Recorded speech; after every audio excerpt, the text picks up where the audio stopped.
ನಾವು ಪೆರ್ಗಮ ಸಭೆಯನ್ನು, ಎಫೆಸ್ ಸಭೆಯನ್ನು, ಸ್ಮರಣ ಸಭೆಯನ್ನು, ಪೆರ್ಗಮ ಸಭೆಯನ್ನು ದಾಟಿ ನಮ್ಮ ಧ್ಯಾನಾಂಶವಾಗಿ ತುವತೈರ ಸಭೆಗೆ ಬಂದು, ತುವತೈರ ಸಭೆಯಲ್ಲಿ ಮೆಟಫಾರಿಕಲ್ ಲ್ಯಾಂಗ್ವೇಜ್ ಅಂದ್ರೆ ರೂಪಕಾಲಂಕಾರಿಕ ಭಾಷೆ ಉಪಯೋಗ ಆಗಿದೆ. ಇಲ್ಲಿ ವ್ಯಕ್ತಿಗಳಂದರೆ ವ್ಯಕ್ತಿಗಳೆಲ್ಲ ಅವರೊಂದು ಶಕ್ತಿಗಳಾಗಿ ಅಥವಾ ಒಂದು ದುಷ್ಟ ಶಕ್ತಿಗಳಾಗಿ ಬಿಂಬಿಸಲ್ಪಟ್ಟಿರೋದನ್ನು ನಾವು ಕಾಣ್ತೇವೆ. ಮತ್ತು ಅವರು ವ್ಯಕ್ತಿಗಳಂದ್ರೆ ಕೇವಲ ವ್ಯಕ್ತಿಗಳಲ್ಲ, ಅವರು ಆಯಾ ಮನೋಭಾವನೆಗಳು ಉಳ್ಳಂತವರಾಗಿ ಅವರವರ ಆಟಿಟ್ಯೂಡ್ಸ್ ಅಥವಾ ಅವರವರ ಚಿಂತನೆಗಳು ಇದುಗಳನ್ನು ಪ್ರತಿನಿಧಿಸುವಂತದನ್ನ ನಾವು ಕಾಣ್ತೇವೆ. ನೀನು, ನಿನ್ನ ಎಂಬುದಾಗಿರುವ ಪದಗಳು ಉಪಯೋಗ ಆದಾಗ ಅದು ಸಭೆಯನ್ನು ಕುರಿತು ಹೇಳಲ್ಪಟ್ಟಿರುವಂತ ಮಾತುಗಳಾಗಿರ್ತವೆ. ಮತ್ತು 23ನೇ ವಚನಕ್ಕೆ ಬಂದಾಗ ಅವಳು ಮತ್ತು ಅವಳ ಅಂತ ಹೇಳಿದಾಗ ಯಜಬೇಲಿನ ಕುರಿತು, Jezebel as an intertestamental, I mean old testamental character ಆಗಿ ನೋಡಿದಾಗ ಆಕೆ ದೈವ ಸೇವಕರನ್ನ ಹೆದರಿಸುವವಳು, ಬೆದರಿಸುವವಳು, ಹಿಂಸಿಸುವವಳು ಮತ್ತು ಕೊಲ್ಲುವವಳು. ದೀಸ್ ಆರ್ ಆಲ್ ಆಕೆಯ ಒಂದು ಗುಣಲಕ್ಷಣಗಳು. ಇವೆಲ್ಲ ಕೂಡ ಆಕೆಯ ಸಂಗತಿಗಳು, ಆಕೆಯ ಲಕ್ಷಣಗಳು ಆಗಿವೆ. ಕರ್ತನಲ್ಲಿ ಪ್ರಿಯರೇ, ಕರ್ತನ ಸಂದೇಶಕ್ಕೂ ಕಾಲಕ್ಕೂ ಸಂಬಂಧ ಇರ್ತದೆ.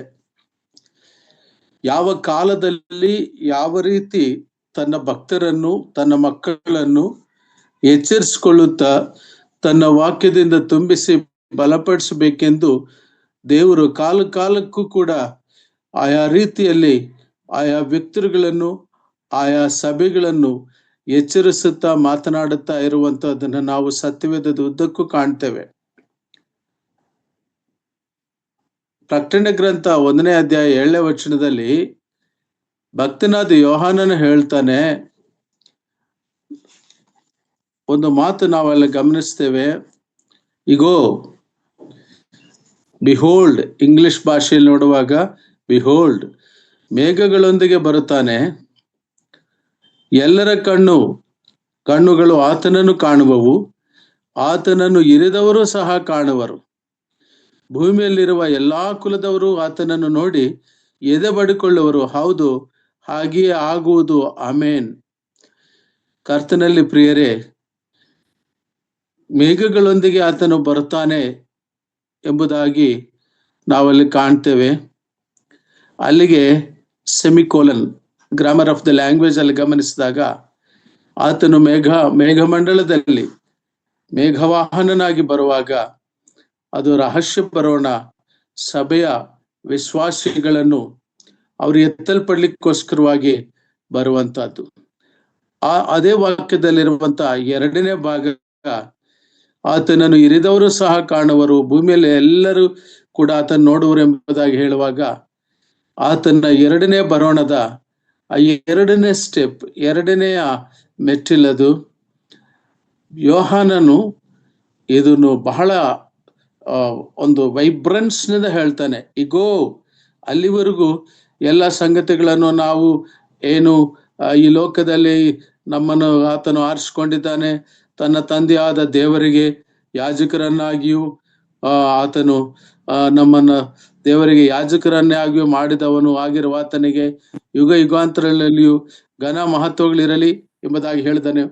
ಆದರೆ ಇಗೋ, ಬಿಹೋಲ್ಡ್ ಅಂದರೆ that is happening, it is happening, that is imminent, ಅದು ಸಂಭವಿಸಬೇಕಾಗಿರುವಂತಹದ್ದು ಎಂಬುದನ್ನು ಕಳೆದ ಸಂದೇಶದಲ್ಲಿ ಕರ್ತನಾದ ಯೇಸು ಕ್ರಿಸ್ತನು ತನ್ನ ಶಿಷ್ಯರು ಕೇಳಿರುವ ಪ್ರಶ್ನೆಗಳಿಗೆ ಪ್ರತ್ಯುತ್ತರವಾಗಿ ತನ್ನ ಪುನರಾಗಮನದ ಸಮಯವನ್ನು ಹೇಳಲಿಲ್ಲ, ಯಾವ ಗಳಿಗೆ ಎಂಬುದಾಗಿ ಹೇಳಲಿಲ್ಲ, ಯಾವ ಕ್ಷಣ ಎಂಬುದಾಗಿ ಹೇಳಿಲ್ಲ, ಪರಂತು ಆತನ ಆಗಮನದ ಸಂದರ್ಭದ ಸೂಚನೆಗಳನ್ನ ಯಹೂದ್ಯ ಜನರಿಗೆ ತಿಳಿಸಿದರು. ಅದು ಆತನ ಬರೋಣದ ಆ ಒಂದು 2ನೇ ಹಂತ. ಕರ್ತನಲ್ಲಿ ಪ್ರಿಯರೇ, ಕರ್ತನಾದ ಯೇಸು ಕ್ರಿಸ್ತನು ಮೊಟ್ಟಮೊದಲಿಗೆ ಈ ಲೋಕಕ್ಕೆ ಬಂದಾಗ ಆತನು ಪರಿಶುದ್ಧವಾದ ಮರಿಯ ಕನ್ಯಕ ಗರ್ಭದಲ್ಲಿ ಜನ್ಮ ತಾಳಿ ಆತನು ಎಲ್ಲರನ್ನು, ಇಡೀ ಮನುಕುಲಕ್ಕೆ ತನ್ನ ಪ್ರೀತಿಯನ್ನು, ತನ್ನ ಕ್ಷಮೆಯನ್ನು, ಸಾರುವಂತವನಾಗಿ ಲೋಕಕ್ಕೆ ಆಗಮಿಸಿದನು. ಆದರೆ ಆತನಿಗೆ ಯಾವುದೇ ಒಂದು ಸ್ಥಳಾವಕಾಶ ಇರಲಿಲ್ಲ. ರಾಜಭವನದಲ್ಲಿ ಆತ ಜನ್ಮ ತಾಳಲಿಲ್ಲ, ಅರಮನೆಯಲ್ಲಿ ಆತ ಜನ್ಮ ತಾಳಲಿಲ್ಲ, ದಾರಿಯ ಮಗ್ಗುಲಲ್ಲಿಯೋ ಅಥವಾ ಗುದಲಿಯಲ್ಲಿಯೋ ಆತನು ಜನ್ಮ ತಾಳಿದವನಾದನು. ಯಾಕಂದ್ರೆ ಆತನು ಎಲ್ಲರಿಗೂ ಕೂಡ ಸಮೀಪ ಆಗಬೇಕೆಂಬುದಾಗಿರುವಂತಹ ಒಂದು ಉದ್ದೇಶದಿಂದ ಕರ್ತನಾದ ಯೇಸು ಕ್ರಿಸ್ತನು ರಕ್ಷಕನಾಗಿ, ಸೃಷ್ಟಿಕರ್ತನಾದ ದೇವರು ವಿಮೋಚಕನಾಗಿ ಮತ್ತು ಎಲ್ಲ ಜನರ ಪಾಪ ಪರಿಹಾರಾರ್ಥವಾಗಿ ತನ್ನ ಅಮೂಲ್ಯವಾದ ರಕ್ತವನ್ನು ಕಲ್ವಾರಿ ಕ್ರೂಜಿನಲ್ಲಿ ಸುರಿಸೋದಕ್ಕೋಸ್ಕರವಾಗಿ ಆತನು ಬಂದಿದ್ದು. ಅದನ್ನೇ ನಾವು ನೋಡ್ತೇವೆ. ದೇವದೂತನ ಆತನಿಗೆ ಏನು ಹೆಸರಿಡಬೇಕೆಂಬುದಾಗಿ ಹೇಳಿದ್ದರು. ಯೇಸು ಅಂದರೆ ತನ್ನ ಜನರನ್ನು ಅವರ ಪಾಪದಿಂದ ಬಿಡಿಸಿ ಕಾಯುವನು ಎಂಬುದಾಗಿ ಮತ್ತಾಯ ಸುವಾರ್ತೆ 1:21 ನಾವು ಕಾಣ್ತೇವೆ. ಆದರೆ ಈಗ ಬರುವಾಗ ಆತನು ಮೇಘವಾಹನನಾಗಿ ಬರ್ತಾನೆ ಮತ್ತು 2ನೇ ಮೆಟ್ಟಿಲಲ್ಲಾಗಿ ಬರುವಾಗ ಆತನು ಎಣ್ಣೆ ಮರದ ಗುಡ್ಡದ ಮೇಲೆ ಬರ್ತಾನೆ. ಜಕರ್ಯ ಗ್ರಂಥದಲ್ಲಿ ನಾವು ಆ ಸಂಗತಿಗಳನ್ನು ಕಾಣ್ತೇವೆ. 12ನೇ ಅಧ್ಯಾಯ 10ನೇ ವಚನದಲ್ಲಿ ಆತನು ಆ ಸ್ಥಳಕ್ಕೆ ಬರ್ತಾನೆ. 13ನೇ ಅಧ್ಯಾಯ 3ನೇ ವಚನದಲ್ಲಿ ಜಕರ್ಯ ಗ್ರಂಥ. ಇವು ಎಲ್ಲವೂ ನಾವು ನೋಡುವಾಗ ದೀಸ್ ಆರ್ ದ ಈವೆಂಟ್ಸ್, ಮುಂಚಿತವಾಗಿಯೇ ದೇವರ ವಾಕ್ಯದಲ್ಲಿ ತಿಳಿಸಲ್ಪಟ್ಟಿರುವಂಥವು. ಆದರೆ ಆ ಕಾಲಘಟ್ಟ, ಅಪೊಸ್ತಲನಾದ ಯೋಹಾನನು ಪತ್ಮೋಸು ದ್ವೀಪದಲ್ಲಿ ಆತನು ಸೆರೆಯಲ್ಲಿದ್ದಾಗ, ಆ ಕಾಲಘಟ್ಟ ಕ್ರಿಸ್ತ ಶಕ ಪ್ರಾಯಶಃ 1ರಿಂದ 70-80 ವರ್ಷಗಳ ಈ ಕಾಲಘಟ್ಟದಲ್ಲಿ ಅಪೊಸ್ತಲರ ಕಾಲ ಅದು. ಆ ಅಪೊಸ್ತಲರ ಕಾಲದಲ್ಲಿ ಸುವಾರ್ತೆ ಪ್ರಜ್ವಲಿಸಿ ಹೋಯಿತು. ಅನೇಕ ಶಿಷ್ಯರು ಹತಸಾಕ್ಷಿಗಳಾದರು, except John, the disciple John, ಯೋಹಾನನು. ಆದರೆ ಕರ್ತನಲ್ಲಿ ಪ್ರಿಯರೇ, ಸಭೆಯ ಕಾಲಕ್ಕೆ ಬರುವಾಗ ಎಫೆಸ ಸಭೆಯ ಕಾಲಘಟ್ಟ ಬೇರೆ, ಸ್ಮರ್ಣ ಸಭೆಯಲ್ಲಿ ಇರುವಂತಹ ಸಂಗತಿ ಬೇರೆ. ತುಯತೈರ ಸಭಾ ಕಾಲಕ್ಕೆ ಬಂದಾಗ it is again A dark period. Dark period ಅಂದ್ರೆ ಇಂಟರ್ಟೆಸ್ಟಿಮೆಂಟಲ್ ಡಾರ್ಕ್ ಪೀರಿಯಡ್ ಅಲ್ಲ, ಇದು ಒಂದು ರೀತಿಯ ಅಂಧಕಾರ ಕಾಲಕ್ಕೆ ಮಾರು ಹೋಗುವಂತಹ ಕಾಲಘಟ್ಟ ಆಗಿತ್ತು. ಎಫೆಸ ಸಭೆಯ ಕಾಲದಲ್ಲಿರುವಂತ ಆ ಸುವಾರ್ತೆಯ ಫೈರ್, ಆ ಒಂದು ಪ್ರಕಾಶ, ಆ ಒಂದು ಬೆಂಕಿಯಂತೆ ಇರುವಂತ ಆ ಸಭೆಯ ಇದು ಕಡಿಮೆ ಆಯಿತು. ಸ್ಮರಣದಲ್ಲಿರೋ ಹಾಗಿದ್ದ ಹಾಗೆ ಆಗಲಿಲ್ಲ. ಬಟ್ ಇಲ್ಲಿಗೆ ತೀರ ತುಯತೈರ ಸಭೆಗೆ ಬಂದಾಗ the meaning of the word Thyatira Greek ಭಾಷೆಯಲ್ಲಿ ನಾವು ನೋಡುವಾಗ ಸ್ಲೋಲಿ ಡಿಟೀರಿಯರೇಟಿಂಗ್, ನಿಧಾನವಾಗಿ ಅದು ಅಂತ್ಯದ ಕಡೆಗೆ ಹೋಗುವಂತ ಕಾಲಘಟ್ಟ. ಯಾವ ಕಾಲಘಟ್ಟಕ್ಕೆ ಹೋಗ್ತಾ ಇತ್ತು ಅಂದ್ರೆ, ಕರ್ತನಲ್ಲಿ ಪ್ರಿಯರೇ, that is a medieval age. ಆ ಸಭಾಕಾಲ ಹೆಚ್ಚು ಕಮ್ಮಿ ಪ್ರಾರಂಭವಾದದ್ದು AD ಕ್ರಿಸ್ತ ಶಕ 530 ಅಂತ ಕೆಲವರು ಹೇಳ್ತಾರೆ, ಸತ್ಯವೇದ ಅಧ್ಯಯನ ಪಂಡಿತರು. 590 700 ವರೆಗೂ, ಮತ್ತು ಆದ ನಂತರ ಮತೋದ್ಧಾರ ಕಾಲಘಟ್ಟ 1700 ವರೆಗೂ ಅನೇಕ ರೀತಿಯ ಕ್ರಿಸ್ತ ನಂಬಿಕೆಯನ್ನ ವಕ್ರೀಕರಿಸಿ ವ್ಯಾಖ್ಯಾನ ಮಾಡ್ತಕ್ಕಂಥ ಆ ಸಭೆಯ ಸಂಘದ ಸಭೆಯ ಸ್ಥಿತಿಗತಿಗಳು ಮಾರು ಹೋಗುತ್ತಾ ರೋಮನ್ ಕೆಥಾಲಿಸಿಸಂ, ಪೋಪ್ ಸಂಸ್ಕೃತಿ, ಇದು ಅದಕ್ಕೆ ಜಾರಿ ಹೋಗ್ತಾ ಇರುವಂತ ಸಂದರ್ಭದ ಆ ಇಂಟರ್ಮೀಡಿಯೇಟ್ ಸ್ಟೇಜ್ ನಲ್ಲಿ ತುಯತೈರ ಸಭೆ ನಿಂತುಕೊಳ್ಳುತ್ತೆ. ಇದು ನಾನು ನಿಮಗೆ ಈ ಒಂದು ಕಾಲಘಟ್ಟದ ನಿರ್ದಿಷ್ಟತೆಯನ್ನು ತಿಳಿಸ್ಲಿಕ್ಕೋಸ್ಕರವಾಗಿ, ಯಾಕಂದ್ರೆ ಇದೇ ಕಾಲದಲ್ಲಿ ನೋಡಿ ಯೆಜಬೇಲಳ ಆ ಸ್ವಾಭಾವಿಕ ಆ ಒಂದು ಗುಣ ಈ ಒಂದು ಸಭೆಯಲ್ಲಿ, ಅಂದ್ರೆ ತುಯತೈರ ಸಭೆಯಲ್ಲಿ ಎದ್ದು ಬರುವಂತದನ್ನ ನಾವು ಕಾಣ್ತೇವೆ. ಇಲ್ಲಿ ನಾವು ನೋಡುವಾಗ ಒಂದು ತಪ್ಪನ್ನು ಆತನು ಹೊರಿಸುವನಾಗಿದ್ದಾನೆ. ಏನೆಂದ್ರೆ, ಅಪವಿತ್ರ ಬದುಕನ್ನ ಅನುಮೋದಿಸಿರುವ ಸಭೆ ಎಂಬುದಾಗಿ ನಾನು ಹೆಸರಿಡಲು ಇದಕ್ಕೆ ಇಚ್ಛೆ ಪಡ್ತೇನೆ. ಒಂದು ಅಪವಿತ್ರತೆ ಜೊತೆಗೆ ಒಂದು ಅನುಮೋದನೆ ನೀಡಿದೆ. It has licensed, it has permitted, it has granted. ಒಂದು ರೀತಿಯ ಮಲಿನತ್ವಕ್ಕೆ, ಅಪವಿತ್ರತೆ ಜೊತೆಗೆ ಒಂದಾಗಿ ಹೋಗುವಂತ ಆ ಕಾಲಘಟ್ಟಕ್ಕೆ ಹೋಗ್ತಾ ಇತ್ತು. ಇಲ್ಲಿ ನಾವು ಗಮನಿಸಿ ನೋಡುವಾಗ ಇತಿಹಾಸ ಹೇಳುತ್ತೆ, ಅಲ್ಲಿ ಟೈರನಿಸ್ ಅಂತಕ್ಕಂಥ ಒಬ್ಬ ಸೂರ್ಯ ದೇವರನ್ನ, ಟೈರನಿಸ್ ಎಂಬ ಸೂರ್ಯ ದೇವರನ್ನ ಆರಾಧಿಸುವುದಕ್ಕೆ ಅಲ್ಲಿ ಹೋಗುವಂತವ್ರು 3 ಆಚಾರಗಳಿದ್ದವು. ಒಂದು ಟೆಂಪಲ್ ಈಟಿಂಗ್, ಅಲ್ಲಿ ದೇವಾಲಯದಲ್ಲಿ ಊಟ ಮಾಡುವಂತವಾಗ ಅದು ಏನು ವಿಗ್ರಹಾರ್ಪಿತವಾಗಿರುವಂತ ಆಹಾರವನ್ನು ಅವರು ಸೇವಿಸೋದಕ್ಕೆ ಹೋಗ್ತಿದ್ರು. ಅದಕ್ಕೆ ಜನರು ತಂಡೋಪತಂಡವಾಗಿ ಹೋಗ್ತಿದ್ರು. ಅದರ ಮಧ್ಯದಲ್ಲಿ ಕ್ರಿಸ್ತನ ನಂಬಿಕೆಯಲ್ಲಿ ಇರೋರು ಕೂಡ ಜಾತ್ರೋ ಹಬ್ಬನೋ ಏನೋ ನಾವು ಒಂಚೂರು ಹೋಗೋಣ, ಅವ್ರ ಸಂತೋಷಕ್ಕೆ ನಾವು ಯಾಕೆ ಅಡ್ಡಿ ಮಾಡೋದು, ಯಾರಾದ್ರೂ ನಮ್ಮನ್ನೇನು ನೋಡ್ತಾರ, ನಾವು ಒಬ್ರೇ ತಾನೆ ಹೋಗುತ್ತಾನೆ, ಅಲ್ಲಿ ಹೋಗಿ ಪ್ರಾರ್ಥನೆ ಮಾಡ್ಕೊಂಡು ತಿಂದ್ರೆ ಆಯ್ತಲ್ವಾ ಅನ್ನುವ ರೀತಿಯ ಕೆಲವು ಭಾವನೆಗಳು ಹಾಗೆ ಹೇಗಿದ್ವೋ ಅದೇ ರೀತಿಯ ಭಾವನೆಗಳು. ಕರ್ತನಲ್ಲಿ ಪ್ರಿಯರೇ, ಒಂದು ವಿಷಯವನ್ನ ಇಲ್ಲಿ ನಾವು ಸ್ಪಷ್ಟಪಡಿಸಿಕೊಳ್ಳಬೇಕು. ಕರ್ತನಾದ ಯೇಸು ಕ್ರಿಸ್ತನನ್ನು ರಕ್ಷಕನನ್ನಾಗಿ ಅಂಗೀಕಾರ ಮಾಡಿಕೊಂಡ ತಕ್ಷಣ ನಾವು ಇಂಡಿವಿಜುವಲ್ ಆಗಿ ಹೋಗ್ತೀವಿ. ಅದಕ್ಕೆ ನಾವು ಕರ್ತನಾದ ಯೇಸು ಕ್ರಿಸ್ತನನ್ನ ವ್ಯಕ್ತಿಗತವಾಗಿ ವೈಯಕ್ತಿಕವಾಗಿ ರಕ್ಷಣನಾಗಿ ಅಂಗೀಕರಿಸಿಕೊಳ್ಳಬೇಕು. Salvation is individual. ನಮ್ಮ ತಂದೆಗೆ ಬಂದಿರೋ ಸ್ಯಾಲ್ವೇಷನ್ ನನಗೆ ಬರುವುದಿಲ್ಲ, ಅಥವಾ ನನ್ನ ಸ್ಯಾಲ್ವೇಷನ್ ನನ್ನ ಮಗನಿಗೆ ಹೋಗುವುದಿಲ್ಲ. Salvation is individual, redemption is individual. ವ್ಯಕ್ತಿಗತವಾಗಿ ಕರ್ತನಾದ ಯೇಸು ಕ್ರಿಸ್ತನನ್ನ, ಆತ ನನ್ನ ಪಾಪ ಪರಿಹಾರಕ್ಕಾಗಿ ಕಲ್ವಾರಿ ಕ್ರೂಸ್ನಲ್ಲಿ ಮರಣ ಹೊಂದಿದ್ದಾನೆ. ಆತನ ಆ ಒಂದು ಹಿಂಸಾತ್ಮಕ ಮರಣ ಅದನ್ನ ದೃಷ್ಟಿಯಲ್ಲಿಟ್ಟುಕೊಂಡು ಯಹಲೋಕದ ಏನು ಜೀವವಿಲ್ಲದ ನಿರ್ಜೀವವಾದವುಗಳಲ್ಲಿ ನಂಬಿಕೆ ಇಡೋದರ ಬದಲು ಜೀವಿಲ್ಲಂತ ದೇವರನ್ನು ಆಶ್ರಯಿಸಿಕೊಳ್ಳನೆಂಬುದಾಗಿ ರಕ್ಷಣೆ ಹೊಂದಿರುವ ಪ್ರತಿಯೊಬ್ಬ ವ್ಯಕ್ತಿಯು ಕೂಡ ದೇವರ ದೃಷ್ಟಿಯಲ್ಲಿ ನೂತನ ಸೃಷ್ಟಿ. ಈ ನೂತನ ಸೃಷ್ಟಿಯಾಗಿರುವ ಕೆಲವರನ್ನು ಕಾಪಾಡಿಕೊಳ್ಳೋದಕ್ಕೆ ಎಲ್ಲ ಕಾಲಘಟ್ಟದಲ್ಲಿಯೂ ಕೂಡ ಮಹೋನ್ನತನ ದೇವರು ತನ್ನ ಕಾರ್ಯವನ್ನು ಮಾಡುತ್ತಾ ಮಾಡುತ್ತಾ ಮಾಡುತ್ತಾ ಬಂದಿದ್ದಾರೆ. ದಾನಿಯೇಲ ಗ್ರಂಥಕ್ಕೂ ಪ್ರಕಟಣೆ ಗ್ರಂಥಕ್ಕೂ ಅವಿನಾಭಾವ ಸಂಬಂಧವಿದೆ. ಜಕರ್ಯ ಗ್ರಂಥಕ್ಕೂ ಪ್ರಕಟಣೆ ಗ್ರಂಥಕ್ಕೂ ಅವಿನಾಭಾವ ಸಂಬಂಧವಿದೆ.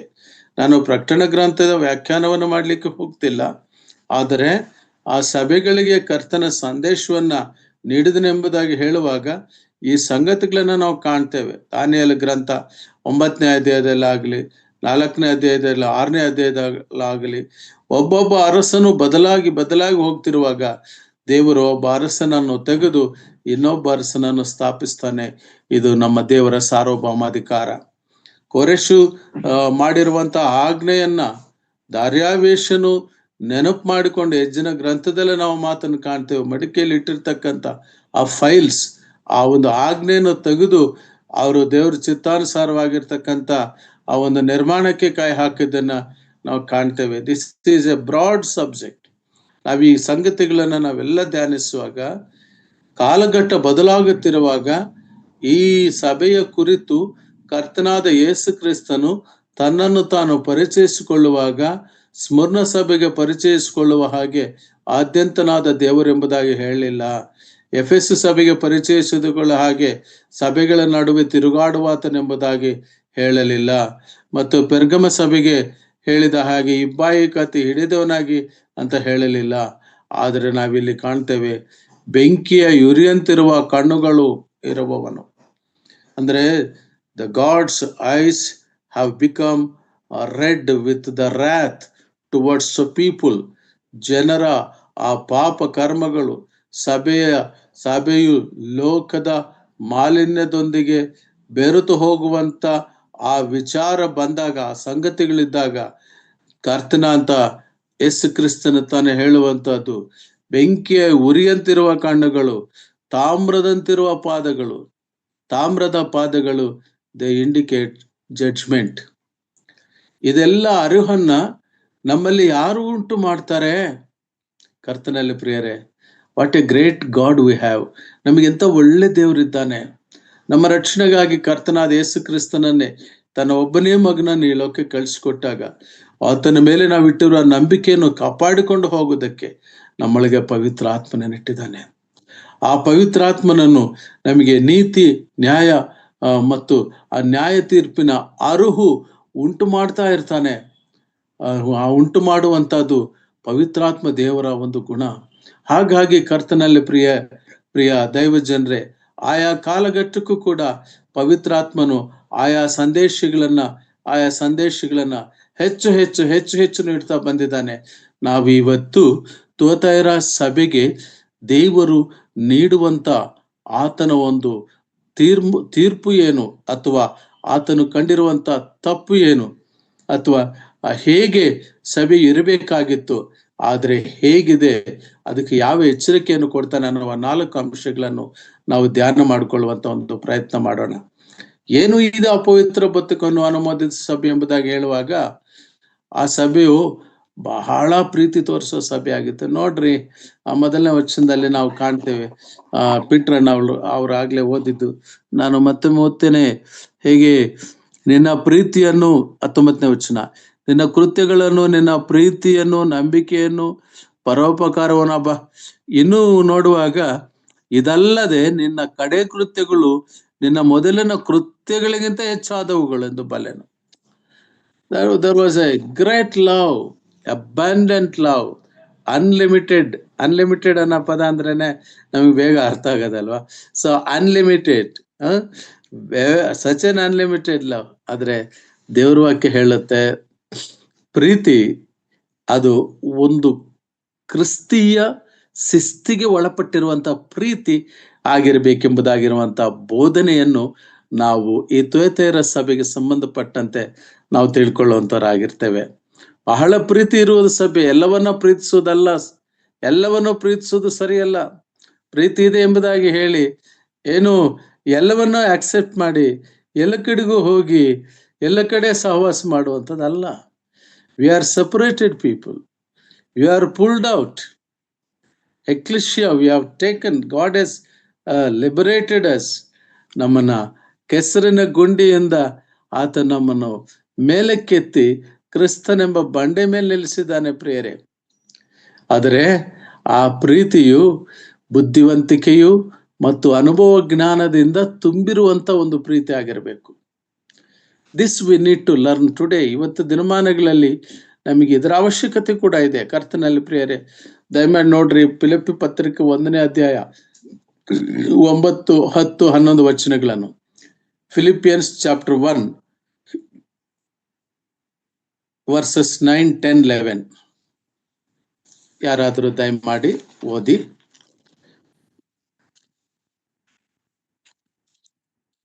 ಫಿಲಿಪ್ಪಿದವರು ಬರೆದ ಪತ್ರಿಕೆ 1ನೇ ಅಧ್ಯಾಯ. ಎಸ್, ನಾನೇ ಓದ್ತೀನಿ. ನಾನು ದೇವರನ್ನು ಪ್ರಾರ್ಥಿಸಿ ನಿಮ್ಮ ಪ್ರೀತಿ ಹೆಚ್ಚುತ್ತಾ ಪೂರ್ಣ ಜ್ಞಾನ ವಿವೇಕಗಳಿಂದ ಕೂಡಿ ಉತ್ತಮ ಕಾರ್ಯಗಳು ಯಾವುವೆಂದು ನೀವು ಬೇಕೆಂತಲೂ ಕ್ರಿಸ್ತನು ಬರುವ ದಿನದಲ್ಲಿ ನೀವು ಸರಳವಾಗಿಯೂ ನಿರ್ಮಲರಾಗಿಯೂ ಯೇಸು ಕ್ರಿಸ್ತನ ಮೂಲಕವಾಗಿರುವ ಸುನೀತಿ ಎಂಬ ಫಲದಿಂದ ತುಂಬಿದವರಾಗಿಯೂ ಕಾಣಿಸಿಕೊಂಡು ದೇವರಿಗೆ ಘನತೆಯನ್ನು ಸ್ತೋತ್ರವನ್ನು ತರಬೇಕೆಂತಲೂ ಬೇಡಿಕೊಳ್ಳುತ್ತೇನೆ. Thank you brother. ಎಸ್, ನಿಮ್ಮ ಪ್ರೀತಿಯು ಪೂರ್ಣ ಜ್ಞಾನ ವಿವೇಕಗಳಿಂದ ಕೂಡಿ ಉತ್ತಮ ಕಾರ್ಯಗಳು ಯಾವುವೆಂದು ನೀವು ವಿವೇಚಿಸುವವರಾಗಬೇಕಂತ. ವಿವೇಚನಾತ್ಮಕ ಪ್ರೀತಿ. ಕೆಲವೊಮ್ಮೆ ನಾವು ವಿವೇಚನೆ ಇಲ್ಲದಲೇ ಮಾತಾಡ್ತಿರ್ಬೋದು, ಅಥವಾ ವಿವೇಚನೆ ಇಲ್ಲದಲೇ ನಾವು ಏನು ಹೇಳ್ತಿರ್ಬೋದು, ಏನಾದರೂ ಸಂಗತಿಗಳನ್ನು. ಆದ್ರೆ ದೇವರ ವಾಕ್ಯ ಹೇಳುವುದೇನೆಂದ್ರೆ, ವಿವೇಚನಾತ್ಮಕವಾದ ಪ್ರೀತಿಯನ್ನು ನಾವು ಅಭ್ಯಾಸ ಮಾಡಿಕೊಳ್ಳಬೇಕು. ನೀವು ವಿವೇಚಿಸುವವರಾಗಬೇಕಂತಲೂ ಕ್ರಿಸ್ತನು ಬರುವ ದಿನದಲ್ಲಿ ನೀವು ಸರಳರಾಗಿಯೂ ನಿರ್ಮಲರಾಗಿಯೂ ಯೇಸು ಕ್ರಿಸ್ತನ ಮೂಲಕವಾಗಿರುವ ಸುನೀತಿ ಎಂಬ ಫಲದಿಂದ ತುಂಬಿದರ ಕಾಣಿಸಿಕೊಳ್ಳಬೇಕು. ಕರ್ತನಲ್ಲಿ ಪ್ರಿಯರೇ, ಈ ಸಭೆಯು ತುವತೈರದಲ್ಲಿರುವ ಸಭೆ ಈ ಒಂದು ಪರ್ಟಿಕ್ಯುಲರ್ ಡಿಮಾರ್ಕೇಟಿಂಗ್ ಲೈನ್, ಏನು ಒಂದು ಸಣ್ಣ ಗೆರೆ, ಆ ಎಳೆ ಅದು ದಾಟಿ ಹೋಗಿದೆ. With in the limited perspective, ನಮಗಿರುವ ಇತಿಮಿತಿಯಲ್ಲಿ ಆ ನಂಬಿಕೆಯ ಮಾರ್ಗ, ನಮ್ಮ ಜೀವನದ ಕ್ರಮ, ನಮ್ಮ ಉದಯ ಕಾಲದಲ್ಲಿ ನಮ್ಮ ಕ್ವೈಟ್ ಟೈಮ್, ಕರ್ತನೊಂದಿಗೆ ನಮ್ಮ ಒಡನಾಟ, ನಮ್ಮ ಒಂದು ಧ್ಯಾನ ಸಮಯ, ನಮ್ಮ ಪ್ರಾರ್ಥನೆ, ಮತ್ತು ಪ್ರಾರ್ಥನೆಗೆ ದೇವರು ನಮಗೆ ಫಲ ಕೊಟ್ಟಾಗ ದೇವರಿಗೆ ನಾವು ಸ್ತೋತ್ರ ಕೊಡುವಂತಹದ್ದು, ಮತ್ತು ದೇವರಿಗೆ ಸ್ತೋತ್ರ ಮಾಡಿದ ನಂತರ ಮತ್ತಿಕಡ್ಸಂಬ ಪ್ರಾರ್ಥಿಸುವುದು, ಮತ್ತು ವಿಜ್ಞಾಪನ ಪ್ರಾರ್ಥನೆ, ಮತ್ತು ಸತ್ಯವೇದ ಅಧ್ಯಯನ, ಮತ್ತು ದೇವರ ಆಲಯಕ್ಕೆ ಸಭೆಯಲ್ಲಿ ಸೇರಿ ಆತನನ್ನ ಆರಾಧಿಸುವಂತ, ಆತನಿಗೆ ನಮ್ಮ ಯಜ್ಞಗಳನ್ನು ಸಮರ್ಪಿಸುವುದು, ಈ ಒಂದು ಕ್ರಮಕ್ಕೆ ಒಳಪಡೆದಿರೋವನು ಯಾರೇ ಆಗಿರ್ಲಿ, ನಮ್ಮ ರಿಲೇಟಿವ್ ಆಗಿರ್ಲಿ, ಸ್ವಂತ ತಮ್ಮ ಆಗಿರ್ಲಿ, ಅಕ್ಕ ಆಗಿರ್ಲಿ, ಅಥವಾ ಯಾರಿಗೇ ಆಗಲಿ, ಆ ವಿವೇಚನಾತ್ಮಕವಾಗಿ ನಾವು ನಡೆದುಕೊಳ್ಳಬೇಕು. Our hearts cannot unite with their hearts. ಅದರೊಂದಿಗೆ ಅದರ ಅರ್ಥವಾದ ಅವರು ವಿರೋಧಿಸದೇ ಇರಬಹುದು, ಅಥವಾ ಅವರನ್ನ ದ್ವೇಷಿಸದಲೇ ಅದನ್ನು ದ್ವೇಷಿಸಬಾರದು. ಆದರೆ ನಮ್ಮ ಹೃದಯ ನಾವು ಎಲ್ಲಿ ಯುನೈಟ್ ಆಗಿರೋದಂದ್ರೆ ಪವಿತ್ರಾತ್ಮನ ಮೂಲಕವಾಗಿ ದೇವರು ನಮಗೆ ಬೋಧಿಸಿರುವಂತ ಬೋಧನೆ ಒಳಪಟ್ಟಿರುವಂತರಾಗಿರಬೇಕು. ಈ ವಿವೇಚನಾತ್ಮಕ ಪ್ರೀತಿಯನ್ನು ಕುರಿತು ಮತ್ತು ನಮ್ಮ ವಿಷಯ ಹೇಗೆ ಯಾವ ಆತ್ಮ ಎಂಥದ್ದು ಎಂಬುದನ್ನು ವಿಚಾರಿಸಿಕೊಳ್ಳಿರಬೇಕಾಗಿತ್ತು ಈ ತುಯತೈರ ಸಭೆ. ಆದ್ರೆ ಆ ವಿಚಕ್ಷಣೆಯನ್ನು ಕಳೆದುಕೊಂಡಿತ್ತು. ಅದಕ್ಕೋಸ್ಕರ ನಾವು ವಾಕ್ಯದಲ್ಲಿ ಗಮನಿಸಿ ನೋಡ್ತೇವೆ. ಒಂದು ಕಡೆ ಮೊದಲನೇ ಯೋಹಾನ 4ನೇ ಅಧ್ಯಾಯ 1-3 ವಚನಗಳನ್ನು ದಯಮಾಡಿ ನೋಡ್ರಿ. 1 John chapter 4 verse 1-3. ಪ್ರಿಯರೇ, ಅನೇಕ ಮಂದಿ ಸುಳ್ಳು ಪ್ರವಾದಿಗಳು ಲೋಕದೊಳಗೆ ಬಂದಿರುವುದರಿಂದ ನೀವು ಆತ್ಮದ ಎಲ್ಲಾ ನುಡಿಗಳನ್ನು ನಂಬದೆ ಆಯಾ ನುಡಿಗಳು ದೇವರಿಂದ ಪ್ರೇರಿತವಾದವೋ ಅಲ್ಲವೋ ಎಂದು ಅವುಗಳನ್ನು ಪರೀಕ್ಷಿಸಬೇಕು. ಪ್ರೇರಿಸುವಂತವನು ದೇವರ ಆತ್ಮನೇ ಎಂದು ತಿಳಿದುಕೊಳ್ಳುವುದಕ್ಕೆ ಲಕ್ಷಣವೇನೆಂದರೆ, ಮನುಷ್ಯನಾಗಿ ಬಂದ ಯೇಸು ಕ್ರಿಸ್ತನನ್ನು ಒಪ್ಪಿಕೊಳ್ಳುವ ಆತ್ಮವು ದೇವರಿಂದ ಪ್ರೇರಿತವಾದದ್ದು. ಯೇಸುವನ್ನು ಒಪ್ಪದೇ ಇರುವ ಆತ್ಮವು ದೇವರಿಂದ ಪ್ರೇರಿತವಾದದ್ದಲ್ಲ. ಅದು ಕ್ರಿಸ್ತ ವಿರೋಧಿಯ ಆತ್ಮವಾಗಿದೆ. ಅದು ಬರುವುದೆಂಬುದನ್ನು ನೀವು ಕೇಳಿದ್ದೀರಲ್ಲ, ಈಗಲೂ ಲೋಕದಲ್ಲಿ ಅದೇ. ಥ್ಯಾಂಕ್ ಯು ಸಿಸ್ಟರ್, ಚೆನ್ನಾಗಿ ಓದ್ತಿದ್ದೀರಿ. ಕರ್ತನಲ್ಲಿ ಪ್ರಿಯರೇ, ಈಗ ನಾವು ಗಮನಿಸುವಂತದ್ದೇನೆಂದ್ರೆ, ಈ ವಿಚಕ್ಷಣೆ ಮತ್ತು ವಿವೇಚನೆ ಎರಡನ್ನು ಕಳೆದುಕೊಂಡಿರುವಂತ ತುಯತೈರ ಸಭೆ ದೇವರ ನ್ಯಾಯ ತೀರ್ಪಿನ ಆ ಕಾಲಕ್ಕೆ ಅಥವಾ ಆ ಒಂದು ಘಟ್ಟಕ್ಕೆ, ಆ ಒಂದು ಹಂತಕ್ಕೆ ಹೋಗ್ತಿರೋದಕ್ಕೆ ಕಾರಣಗಳು, ಎಚ್ಚರಿಕೆಗಳನ್ನು ನಾವಿಲ್ಲಿ ಗಮನಿಸಿ ನೋಡ್ತೇವೆ. ಯಾಕಂದ್ರೆ ಕ್ರಿಸ್ತ ವಿರೋಧಿಯ ಆತ್ಮದ ಜೊತೆಗೆ ಹೊಂದಾಗಿ ಹೋಗುವಂತ ಸಂಗತಿಗಳು ನಮ್ಮಲ್ಲಿ ಬರಬಾರದು. ಈ ನಾಮಕಾರ್ಥದ ಕಡೆಗೆ ತುಯತೈರ ಸಭೆ ಸಾಗ್ತಾ ಇತ್ತು. ಎಲ್ಲವೂ ಒಂದೇ ಅನ್ನೋ ಹಾಗೆ, all is god, god is all ಅಂತಕ್ಕಂಥ ಒಂದು ಫಿಲಾಸಫಿ ಹುಟ್ಟುಕೊಂಡು ಬರ್ತಿತ್ತು. ಈ ಮಧ್ಯ ಯುಗ ನೋಡಿದಿರಲ್ಲ, ನಾನು I am not going to the theological aspects of the medieval age. ಆ ಥಿಯೋಲಾಜಿಕಲ್ ಆಸ್ಪೆಕ್ಟ್ಸ್ ಹೋದ್ರೆ ನಮಗೆ ಆ ಕಾಲಘಟ್ಟದ ಫಿಲಾಸಫರ್ಸ್ ಪ್ಲಾಟೋ, ಅರಿಸ್ಟಾಟಿಲ್, ಅದರಲ್ಲಿ ಮತ್ತು ಜಂಗ್ ಅನ್ನೋನು, ಮತ್ತು ಇದರ ಜೊತೆಗೆ ಸೈಕಾಲಜಿನಲ್ಲಿ ಅತ್ಯಂತ ಪ್ರಭಾವ ಬೀರಿರ್ತಕ್ಕಂಥ ಸಿಗ್ಮಂಡ್ ಫ್ರಾಯ್ಡ್, ಇವರೆಲ್ಲರ ಒಂದು ಕಾಲಘಟ್ಟ, ಆ ಒಂದು ಸಂಗತಿಗಳಲ್ಲಿ ಎಷ್ಟು ಮಟ್ಟಿಗೆ ಕರ್ತನಾದ ಯೇಸು ಕ್ರಿಸ್ತನ ಕೃಪೆಯ ಮೇಲೆ ಅವರು ದಾಳಿ ಮಾಡಿದರಂದ್ರೆ, ಇದೇ ಸಂಗತಿಯನ್ನ ನಾವು ಅರಿಸ್ಟಾಟಿಲ್ ಸಿದ್ಧಾಂತದಲ್ಲಿ ನಾವು ನೋಡುವಾಗ, ಮನುಷ್ಯ ಯಾರು ಕೂಡ ಅವ್ರು ಯಾರು ಪತನ ಆಗಲ್ಲ. ಮನುಷ್ಯ ಪತನ ಆಗ್ಬೇಕಾದ್ರೆ it is because of his own hamartia. Greek ನಲ್ಲಿ ಆ ಪದ ಉಪಯೋಗಿಸಲ್ಪಟ್ಟಿದೆ, ಹೆಮಾರ್ಷಿಯಾ, HAMARTI. ಹೆಮಾರ್ಷಿಯಾ ಅಂದ್ರೆ ತನ್ನಲ್ಲಿರುವಂತಹ ಆ ಹೃದಯ ಬಲಹೀನತೆಯಿಂದನೇ ತನ್ನ ಅವನತಿ ಆಗತ್ತೆ. ಅದಕ್ಕೆ ಯಾರೇನೂ ಕಾರಣರಲ್ಲ, ಅವನಿಗೆ ಯಾವ ವಿಮೋಚನೆ ಇಲ್ಲ, ಅವನಿಗೆ ಯಾವ ಒಂದು ರಕ್ಷಣೆ ಇಲ್ಲ ಅಂತಕ್ಕಂಥ ಒಂದು ಸಿದ್ಧಾಂತವನ್ನ ಮಾಡಿ ಕಳಿಸಿದ್ರು. ಆ ಸಿದ್ಧಾಂತವೇ ನಡೆದು ಹೋಗುವಂತ ಕಾಲಘಟ್ಟ ಅದಾಗಿತ್ತು ಪ್ರಿಯರೇ. ಹಾಗಾದ್ರೆ ಕರ್ತನಾದ ಯೇಸು ಕ್ರಿಸ್ತನ ಕೃಪೆ ಮೂಲಕ ನೀವು ರಕ್ಷಣೆ ಹೊಂದೋರಾಗಿದ್ದೀರಿ ಎಂಬುದಾಗಿರುವಂತ ಮಾತು ಹೌದು. ಯಾವ ರೀತಿಯಲ್ಲಿ ಆ ಕಾಲದಲ್ಲಿ ಕರ್ತನಾದ ಯೇಸು ಕ್ರಿಸ್ತನ ಪವಿತ್ರಾತ್ಮನ ಮೂಲಕವಾಗಿ ದೈವಿಕ ಸಂದೇಶಗಳನ್ನು ಆತನು ತೆಗೆದುಕೊಂಡು ಬರ್ತಿರ್ತಾನೋ, ಆಯಾ ಕಾಲಕ್ಕೆ ತಕ್ಕಂತೆ ಸೈತಾನನು ಗರ್ಜಿಸುವ ಸಿಂಹದೋಪಾದಿಯಲ್ಲಿ ತದ್ವಿರುದ್ಧವಾದಂತ ಕ್ರಿಸ್ತ ವಿರೋಧಿಯ ಆತ್ಮಗಳನ್ನ ಈ ಲೋಕಕ್ಕೆ ಕಳಿಸಿಕೊಡ್ತಾ ಇತ್ತು. ಆ ವಿಷಯಗಳೊಂದಿಗೆ ನಾವು ಎಚ್ಚರವಾಗಿರಬೇಕು. ಆ ಸಂಗತಿಗಳನ್ನು ನಾವು ಸಭೆಗೆ ಬೇಕಾದಂತಹ ಸಂದೇಶಗಳನ್ನು ಕರ್ತನಾಂತ ಯೇಸು ಕ್ರಿಸ್ತ ನೀಡುವಾಗ ಆಯಾ ಕಾಲಘಟ್ಟಕ್ಕೆ ಸಂಬಂಧಪಟ್ಟಂತ ಸಭೆಯ ಸಂದೇಶಗಳನ್ನು ನಾವು ಗಮನಿಸುವಾಗ ಅದು ನಮಗೆ ನೀಡಲ್ಪಡುವಂತಹ ಸಂದೇಶವಾಗಿದೆ.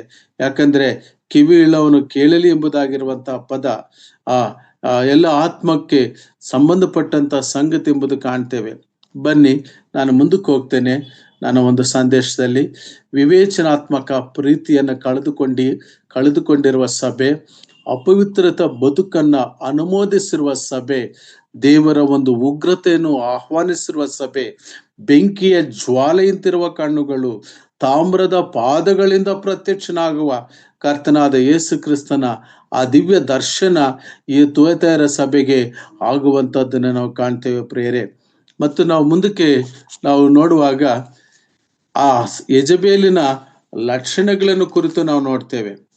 ಪ್ರಕಟಣೆ ಗ್ರಂಥ ಅದೇ ಅಧ್ಯಾಯದಲ್ಲಿ ನಾವು ನೋಡುವಾಗ 22ನೇ ವಚನದಲ್ಲಿ, ಇಗೋ ಅವಳು ಹಾಸಿಗೆ ಮೇಲೆ ಬಿದ್ದುಕೊಂಡಿಡುವಂತೆ ಮಾಡುವೆನು. ಈ ಸಂಗತಿನ ನಾವು ಮೇಲಿಂದ ನೋಡುವಾಗ, ಆದರೆ ದೇವರ ಕಡೆಗೆ ತಿರುಗಿಕೊಂಡು ತನ್ನ ಜಾರತ್ವವನ್ನು ಬಿಟ್ಟು ಬಿಡುವುದಕ್ಕೆ ಅವಳಿಗೆ ಇಷ್ಟವಿಲ್ಲ.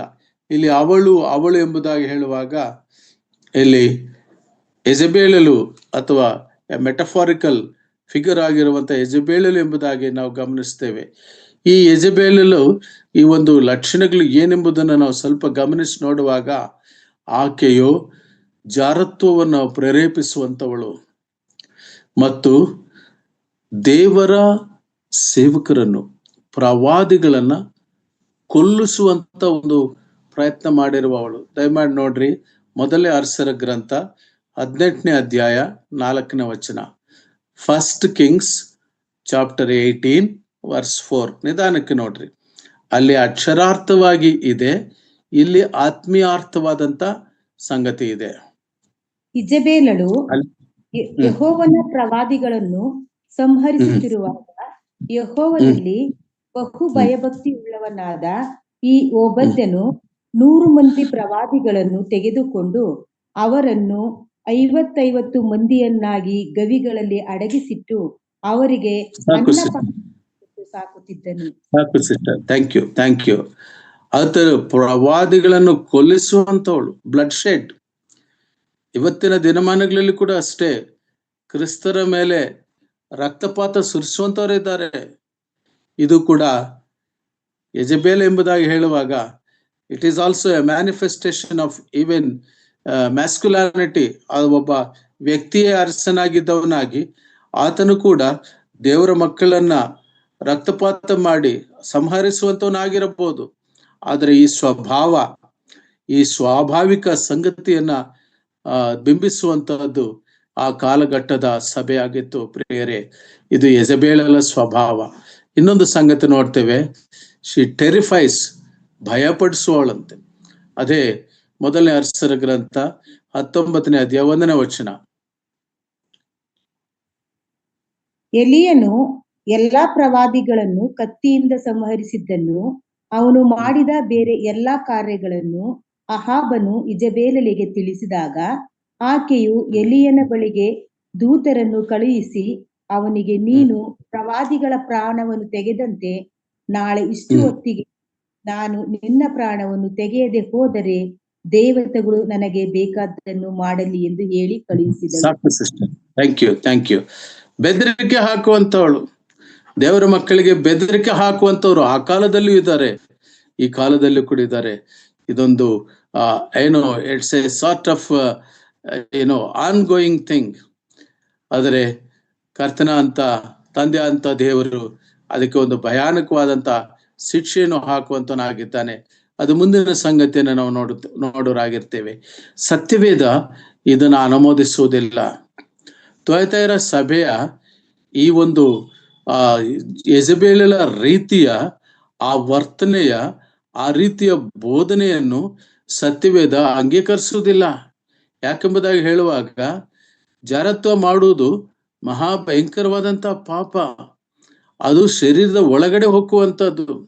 ಅದಕ್ಕೆ ಅಪೊಸ್ತಲನಾದ ಪೌಲ ಒಂದು ಮಾತನ್ನ ಹೇಳ್ತಾನೆ, ಮೊದಲ ಕೊರಿಂಥ 5ನೇ ಅಧ್ಯಾಯ 9ರಿಂದ 13ನೇ ವಚನ ತನಕ. 1 Corinthians chapter 5 verse 9 to 13.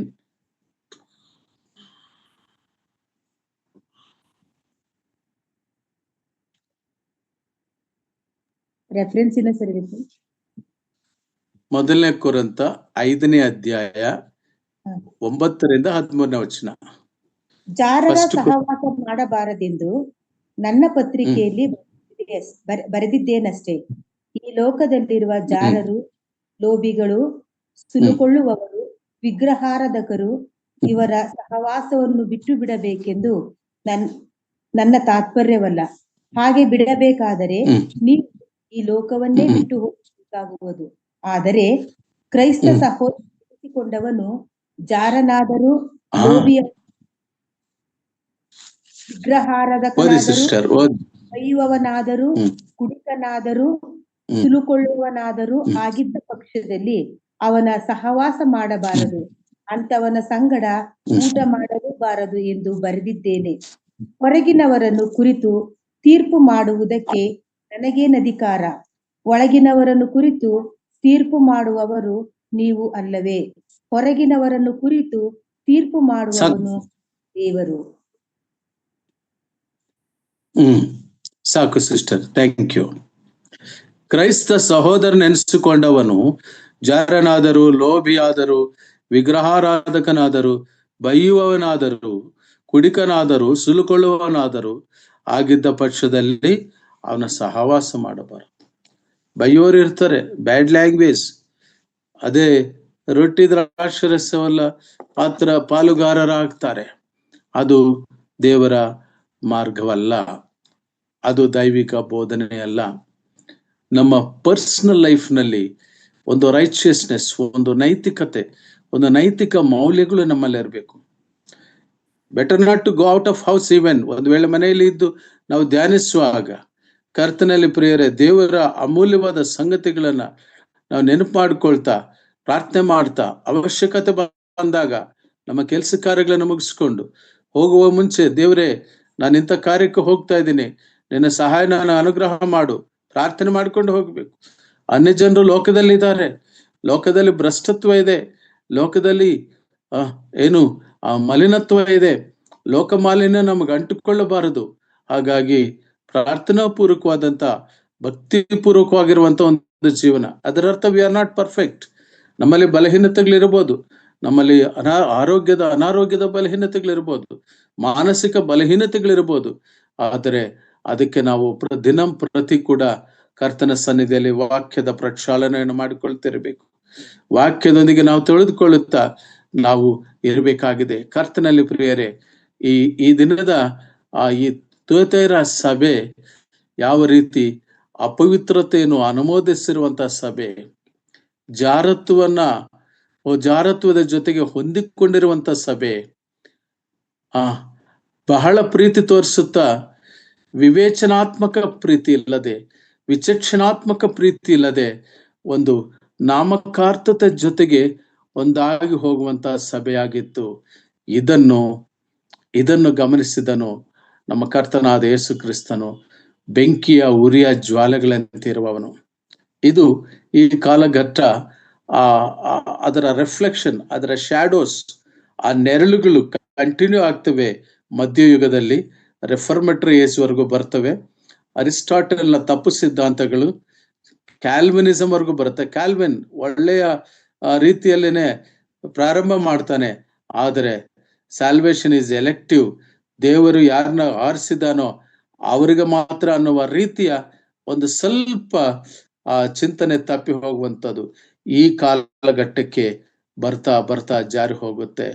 ಪಾಪ ಪರಿಹಾರ ಪತ್ರಗಳು ಪ್ರಿಂಟ್ ಆಗ್ತವೆ.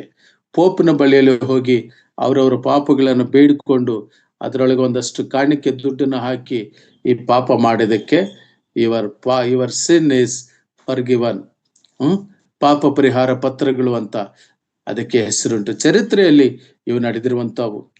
ಈ ಚರಿತ್ರೆಯಲ್ಲಿ ಈ ಪೋಪ್ ಕಾಲದಲ್ಲಿ, ರೋಮನ್ ಕೆಥಾಲಿಸಿಸಂ ಕಾಲದಲ್ಲಿ ಬೈಬಲ್ ಸಾಮಾನ್ಯ ಜನರಿಗೆ ತಲುಪಲಿಕ್ಕೆ ಆಗದಿರುವಂತ ಕಾಲಘಟ್ಟದ ಸಂಗತಿಯನ್ನ ನಾವು ಆಲೋಚನೆ ಮಾಡ್ತಿರೋದು. ತುಯತೈರ ಸಭೆಯ ಕಾಲಘಟ್ಟ ದಾಟಿ ಮುಂದಕ್ಕೆ ಹೋಗುವಾಗ ಅದಕ್ಕೆ ಕರ್ತನಾದ ಯೇಸು ಕ್ರಿಸ್ತನು ಆ ಕಾಲವನ್ನು ದೃಷ್ಟಿಸಿದನು, ಆ ಕಾಲದ ಸಭೆಯನ್ನು ದೃಷ್ಟಿಸಿದನು, ಆ ಕಾಲದ ಸಭೆಗೆ ಸಂದೇಶವನ್ನು ನೀಡಿ ಎಚ್ಚರಿಸ್ತಾ ಬಂದನು.